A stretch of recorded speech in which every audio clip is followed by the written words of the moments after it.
Having completed our first analysis of an algorithm, namely an upper bound on the running time of the merge sort algorithm, what I want to do next is take a step back and be explicit about three assumptions, three biases that we made when we did this analysis of merge sort and interpreted the results.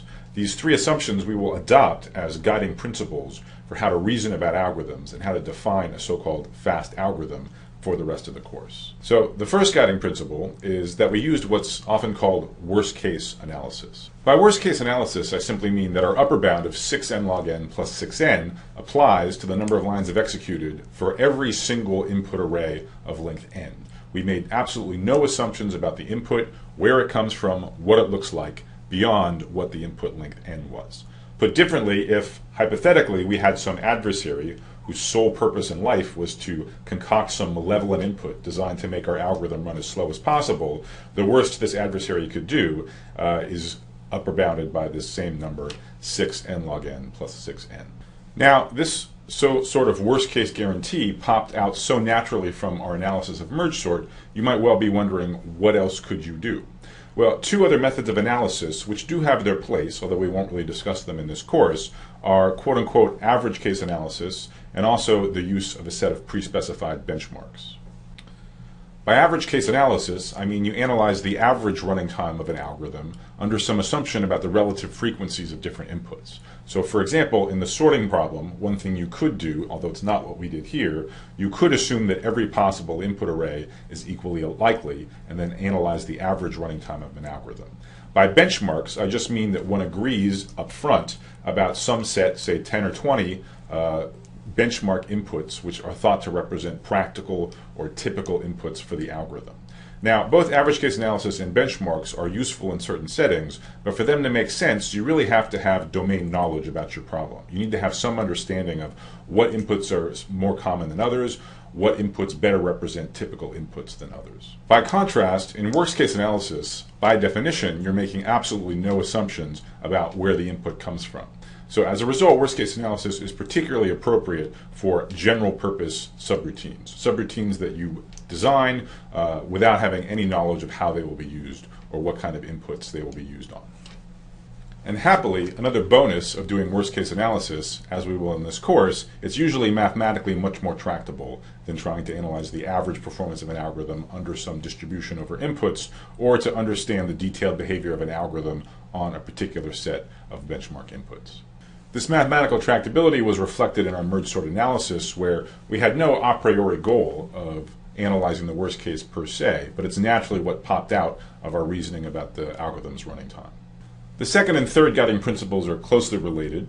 The second one is that in this course, when we analyze algorithms, we won't worry unduly about small constant factors or lower order terms. We saw this philosophy at work very early on in our analysis of merge sort. When we discussed the number of lines of code that the merge subroutine requires, we first upper bounded it by 4m plus 2 for an array of length m, but then we said, let's just think about it as 6m instead. Let's have a simpler, sloppy upper bound and work with that. So that was already an example of not worrying about small changes in the constant factors. Now, the question you should be wondering about is, why do we do this, and can we really get away with it? So let me tell you about the justifications for this guiding principle. So the first motivation is clear, and we used it already in our merge sort analysis, which is it's simply way easier mathematically if we don't have to precisely pin down what the leading constant factors and lower order terms are. The second justification is a little less obvious, but is extremely important. So I claim that given the level at which we're describing and analyzing algorithms in this course, it would be totally inappropriate to obsess unduly about exactly what the constant factors are. Recall our discussion of the merge subroutine. So we wrote that subroutine down in pseudocode, and we gave an analysis of 4m plus 2 on the number of lines of code executed, given an input of length m. We also noted that it was somewhat ambiguous exactly how many lines of code we should count it as, depending on how you count loop increments, and so on. So even there, small constant factors could creep in, given the underspecification of the pseudocode. Depending on how that pseudocode gets translated into an actual programming language, like C or Java, you'll see the number of lines of code deviate even further. Not by a lot, but again by small constant factors. When such a program is then compiled down into machine code, you'll see even greater variance depending on the exact processor, the compiler optimizations, the programming implementation, and so on. So to summarize, because we're going to describe algorithms at a level that transcends any particular programming language, it would be inappropriate to specify precise constants. The precise constants will ultimately be determined by more machine-dependent aspects, like who the programmer is, what the compiler is, what the processor is, and so on. And now the third justification is, frankly, we're just going to be able to get away with it. That is, one might be concerned that ignoring things like small constant factors leads us astray, that we wind up deriving results which suggest that an algorithm is fast when it's really slow in practice, or vice versa. But for the problems that we discuss in this course, we'll get extremely accurate predictive power, even though we won't be keeping track of lower order terms and constant factors. When the mathematical analysis we do suggests that an algorithm is fast, indeed it will be. When it suggests that it's not fast, indeed that will be the case. So we lose a little bit of granularity of information, but we don't lose in what we really care about, which is accurate guidance about what algorithms are going to be faster than others. So the first two justifications, I think, are pretty self-evident. This third justification is more of an assertion, but it's one we'll be backing up over and over again as we proceed through this course. Now, don't get me wrong. I'm not saying constant factors aren't important in practice. Obviously, for crucial programs, the constant factors are hugely important. If you're running the sort of crucial loop for, that your startup's survival depends on, by all means, optimize the constant like crazy. The point is just that understanding tiny constant factors in the analysis is an inappropriate level of granularity for the kind of algorithm analysis we're going to be doing in this course. Okay, let's move on to the third and final guiding principle.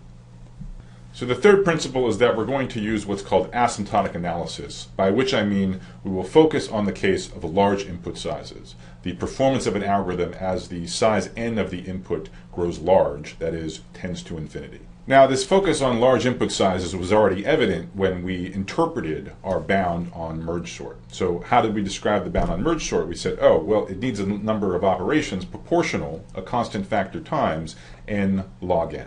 And we very cavalierly declared that this was better than any algorithm which has quadratic dependence of its running time on the number of operations. So for example, we argued that merge sort is a faster algorithm than something like insertion sort without actually discussing the constant factors at all.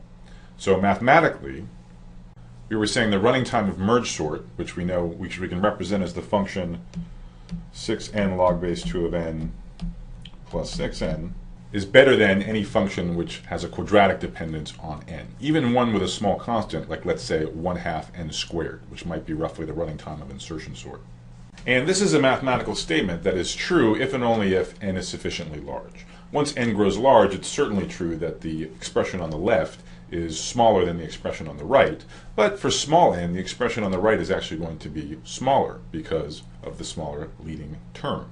So in saying that merge sort is superior to insertion sort, the bias is that we're focusing on problems with large n. So the question you should have is that reasonable? Is that a justified assumption to focus on large input sizes? And the answer is certainly yes. So the reason we focus on large input sizes is because, frankly, those are the only problems which are at all interesting. If all you need to do is sort 100 numbers, use whatever method you want, and it's going to happen instantaneously on modern computers. You don't need to know, say, the divide and conquer paradigm if all you need to do is sort 100 numbers. So one thing you might be wondering is if, with computers getting faster all the time, according to Moore's law, if really it doesn't even matter to think about algorithmic analysis, if eventually all problem sizes will just be trivially solvable on super fast computers. But in fact, the opposite is true. Moore's law, with computers getting faster, actually says that our computational ambitions will naturally grow. We naturally focus on ever larger problem sizes, and the gulf between an n squared algorithm and an n log n algorithm will become ever wider. A different way to think about it is in terms of how much bigger a problem size you can solve as computers get faster. If you're using an algorithm with a running time which is proportional to the input size, then if computers get faster by a factor of 4, then you can solve problems which are a factor of 4 larger. Whereas if you're using an algorithm whose running time is proportional to the square of the input size, then if computers get faster by a factor of 4, you can only solve double the problem size. And we'll see even starker examples of this gulf between different algorithmic approaches as time goes on. So to drive this point home, let me show you a couple of graphs. So what we're looking at here is we're looking at a graph of two functions. So the solid function is the upper bound that we proved on merge sort. So this is going to be 6n log base 2 of n plus 6n. And the dotted line is a estimate, a rather generous estimate about the running time of insertion sort, namely 1/2 times n squared. And we see here in the graph exactly the behavior we discussed earlier, which is that for small n, down here, in fact, because 1/2 n squared has a smaller leading constant, it's actually a smaller function. And this is true up to this crossing point of maybe 90 or so. But then beyond n equal 90, the quadratic growth in the n squared term overwhelms the fact that it had a smaller constant, and it starts being bigger than this other function, 6n log n plus 6n. So in the regime below 90, it's predicting that insertion sort will be better, and in the regime above 90, it's predicting that merge sort will be faster. Now here's what's interesting. Let's scale the x-axis. Let's look well beyond this crossing point of 90. Let's just increase it in order of magnitude up to arrays of size 1500. And I want to emphasize these are still very small problem sizes. If all you need to do is sort arrays of size 1500, you really don't need to know divide and conquer or anything else I'll talk about. That's a pretty trivial problem on modern computers. So what we're seeing is that even for very modest problem sizes, here array of size say 1500, the quadratic dependence in the insertion sort bound is more than dwarfing the fact that it had a lower constant factor. So in this large regime, the gulf between the two algorithms is growing, and of course if I increased it another 10x or 100x or 1000x to get to genuinely interesting problem sizes, the gap between these two algorithms would be even bigger. It would be huge. That said, I'm not saying you should be completely ignorant of constant factors when you implement algorithms. It's still good to have a general sense of what these constant factors are. So for example, in highly tuned versions of merge sort, which you'll find in many programming libraries, in fact, because of the difference in constant factors, the algorithm will actually switch from merge sort over to insertion sort once the problem size drops below some particular threshold, say 7 elements or something like that. So for small problem sizes, you use the algorithm with smaller constant factors, namely insertion sort. For larger problem sizes, you use the algorithm with better rate of growth, namely merge sort. So to review, our first guiding principle is that we're going to pursue worst case analysis. We're going to look to bounds on the performance, on the running time of an algorithm, which make no domain assumptions, which make no assumptions about which input of a given length the algorithm is provided. The second guiding principle is we're not going to focus on constant factors or lower order terms. That would be inappropriate given the level of granularity at which we're describing algorithms. And third is we're going to focus on the rate of growth of algorithms for large problem sizes. Putting these three principles together, we get a mathematical definition of a fast algorithm. Namely, we're going to pursue algorithms whose worst case running time grows slowly as a function of the input size. So let me tell you how you should interpret what I just wrote down in this box. So on the left-hand side is clearly what we want. Okay, we want algorithms which run quickly if we implement them. And on the right-hand side is a proposed mathematical surrogate of a fast algorithm. Right? The left-hand side is not a mathematical definition. The right-hand side is, as will become clear in the next set of lectures. So we're identifying fast algorithms, which those that have good asymptotic runtime, running time which grows slowly with the input size. Now, what would we want from a mathematical definition? We'd want a sweet spot. Okay, on the one hand, we want something we can actually reason about. This is why we zoom out and squint and ignore things like constant factors and lower order terms. We can't keep track of everything, otherwise we'd never be able to analyze stuff. On the other hand, we don't want to throw out the baby with the bathwater. We want to retain predictive power. And this definition turns out for the problems we're going to talk about in this course to be the sweet spot for reasoning about algorithms. Okay, worst case analysis using the asymptotic running time. We'll be able to prove lots of theorems. We'll be able to establish a lot of performance guarantees for fundamental algorithms, but at the same time, we'll have good predictive power. What the theory advocates will in fact be algorithms that are well known to be fast in practice. So the final explanation I owe you is, what do I mean by the running time grows slowly with respect to the input size? Well, the answer depends a little bit on the context, but for almost all of the problems we're going to discuss, the holy grail will be to have what's called a linear time algorithm. an algorithm whose number of instructions grows proportional to the input size. So we won't always be able to achieve linear time, but that's in some sense the best case scenario. Notice linear time is even better than what we achieved with our merge sort algorithm for sorting. Merge sort runs a little bit superlinear. It's n times log n, where n is the input size. If possible, we'd love to be linear time. It's not always going to be possible, but that is what we will aspire toward for most of the problems we'll discuss in this course.